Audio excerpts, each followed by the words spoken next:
Hey guys, welcome back to the channel. In today's video, we're going to be talking about the new episode for Loki. So this one is actually the second to last episode, if I'm not mistaken. It is episode 5, and pretty much we finally find out kind of what happens when you get pruned, right? We see where Loki ended up. It looks like it's some sort of void. And really, we're just going to talk about what happened in this episode. I don't want to make this recap too long. I feel like last time I kind of just, well, I did go over pretty much the full episode, but I feel like this one, I don't know, it's a lot of like 50-50, you know, in the sense of like it started with Loki waking up in the void, and then he was kind of like confused where he was. He saw the other Loki, you know, he was asking where he was, but obviously they needed to run from, I guess, the giant smoke monster, which I think the name is, if I'm not mistaken, Alioth, right? I'm trying to remember. I think it's Alioth. And so, you know, the monster was kind of like heading towards them, so they had to kind of, you know, move somewhere safer. And then we skip over to Sylvie and Ravonna, kind of like, you know, I don't know, making amends, having a truce. They were kind of like, you know, they were kind of like, oh, you know, I need your help to figure out what's going on. And the same thing was for Ravonna. Like, I'm confused too. I want to know what's going on. But it ended up kind of being a trap. You know, she was just buying time until the other TVA agents came in. And so, obviously, Sylvie just didn't want to get captured. So she ended up pruning herself because she heard from Ravonna that, you know, Loki wasn't dead. And so she decided to take the risk, you know. It was either that or get captured. But then she ended up, you know, traveling to the void, and she didn't meet up with Loki right away. She was saved by Mobius, who we find out was also in this void. And the fact that Mobius is there kind of makes me think, well, this maybe isn't just a void for Loki. That's what we thought, that everybody gets their own void. Because we only saw like a whole bunch of Lokis. Like, what about other heroes? Like, is Loki really that much of a survivor that he always ends up in the void, I guess? I don't know. We did see a few Easter eggs. The reason why I'm thinking of this is because obviously we see Mobius up here and save Sylvie. We get a teaser of Frog Thor, which is, I guess, a variant of Thor. So that kind of like says that this is just a in general void, right? Like different stuff, not just Loki can be there. But anyways, we actually go back to Loki and find out a little bit more about each of the other Loki variants. We learned that Kid Loki is the one leading them, the little group that we meet, and the reason why he's leading them is because I guess he did the biggest feat which was kill Thor. But at first I was like, well, he killed Thor, how? But obviously I don't know if maybe he killed a young Thor, you know, accidentally stabbed him and killed him. But so that's what happened to him. I'm not sure what happened to the gladiator-looking Thor. I know he told them that like he defeated Captain America and Iron Man, so I guess that was his Nexus event. And then with the alligator Loki, Croaky, how people are calling him, he accidentally ate the wrong cat. So, you know, and I was thinking maybe it has to be an important cat to make a Nexus event. Maybe he ate the cat that ate the Tesseract, you know what I mean? So who knows?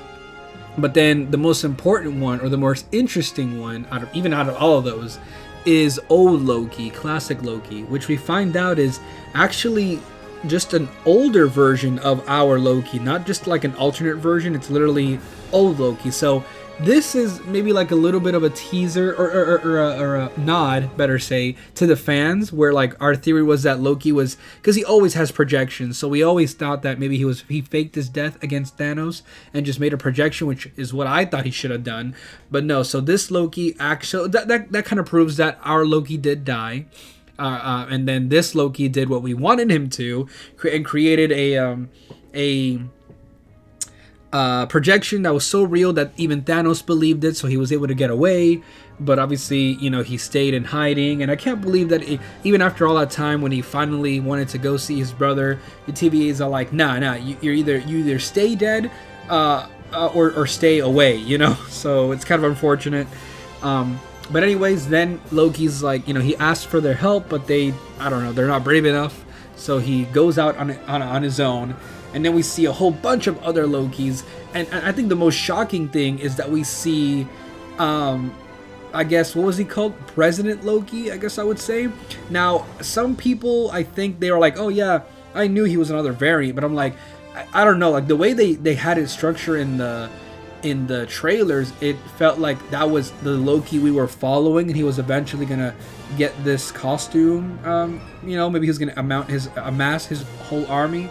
But I guess that's a good way to kind of like fool the audience without really tampering with your footage. Because yeah, we kind of keep forgetting that there could potentially be other variants of our Loki, because technically the Loki we're following is a variant of our Loki. So it was kind of like, whoa, wait. Like when they showed him and he was there in the middle, I was like, wait, that's another one? That was a cool moment. I was like, well, I wasn't expecting that. I thought that was our Loki who like somehow gained the trust of all these other people. But in the end, even all of these other Lokis were just there for comic relief, because Crokey comes in and bites off President Loki's hand, and I was like, oh my god, they got dark with that. I mean, normally when they cut off limbs for characters, it's either like alien looking characters so they can get away with the H rating, but this was literally like Loki's hand coming out. I was like, that's kind of gruesome. I feel kind of bad, you know, but yeah, you know, then they managed to get away, and so they go out and try to defeat Goliath, I think it was. But then they see how deadly it is, and I mean, at first I was like, well, you were scared of pruning and you saw that didn't do anything, but this, whatever Goliath does to people, it literally, I think, kills them. I mean, I don't know, there's even proof of like, you know, the aftermath, I guess you would say. But before anything happens, he is reunited with Sylvie and Mobius, and I can see that he's happy to see them, but he doesn't really show his full emotion. I feel like he wanted to hug them as soon as he saw them, but he didn't.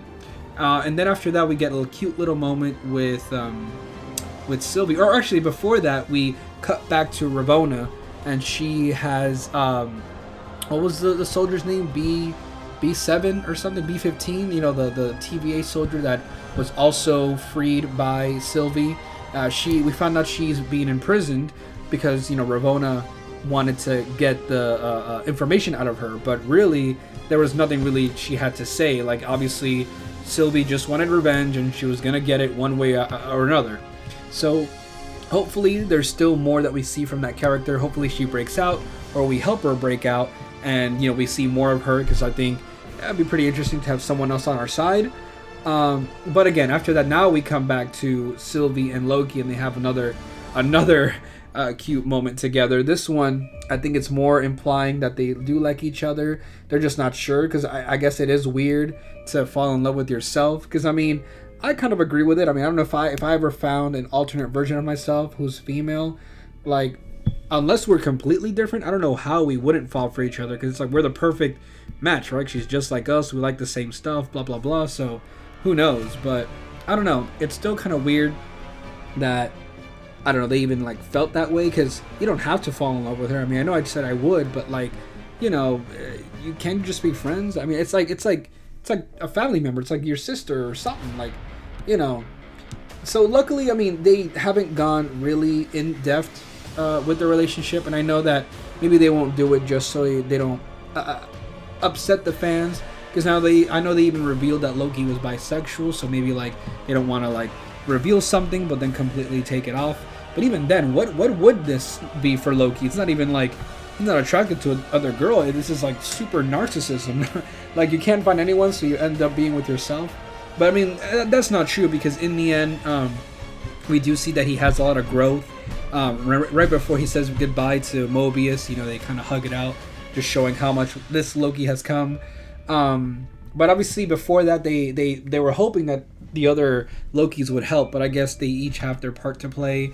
Even Mobius is going back to the TVA to kind of like, well, he says he's going to burn it to the ground, but I don't know how much he can do alone, unless he's the one who's going to, you know, liberate the other TVA member, and maybe they'll get a small army.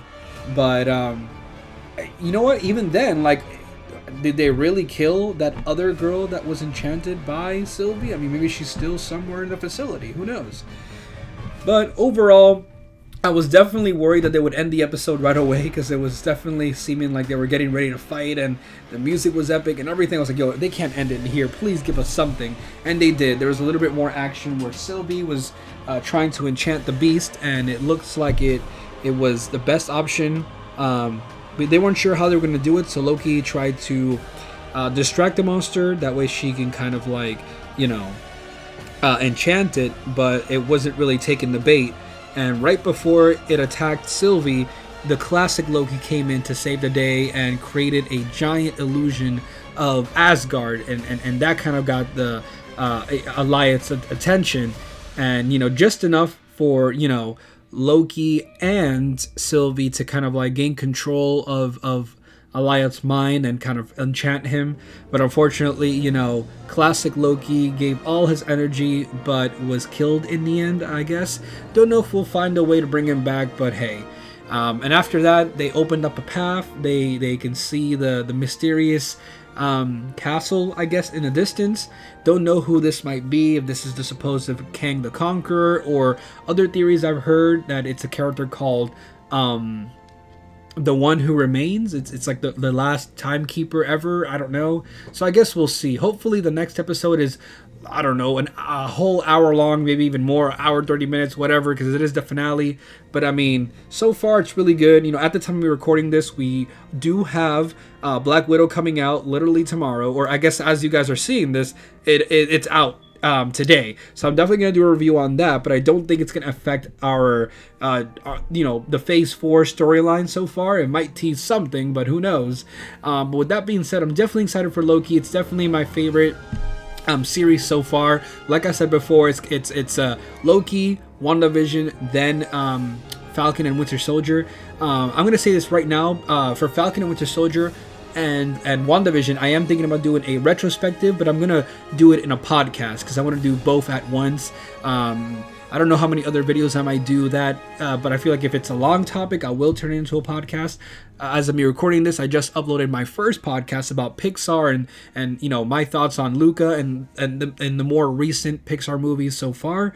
So other than that, I'm super excited for Loki. Definitely can't wait to see how it ends and how it's gonna play in with the whole Phase 4 for Marvel. I mean, not only are we going into different multiverses with Spider-Man and Doctor Strange, or realities with Wanda.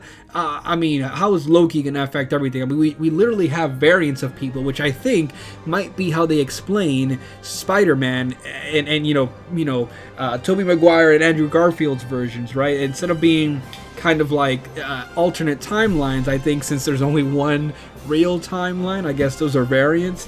But hey, it definitely makes sense because some of these Lokis we saw in this episode definitely look way different than our Loki, but it looks like there can even be similar looking Lokis that kind of like just go down a different path.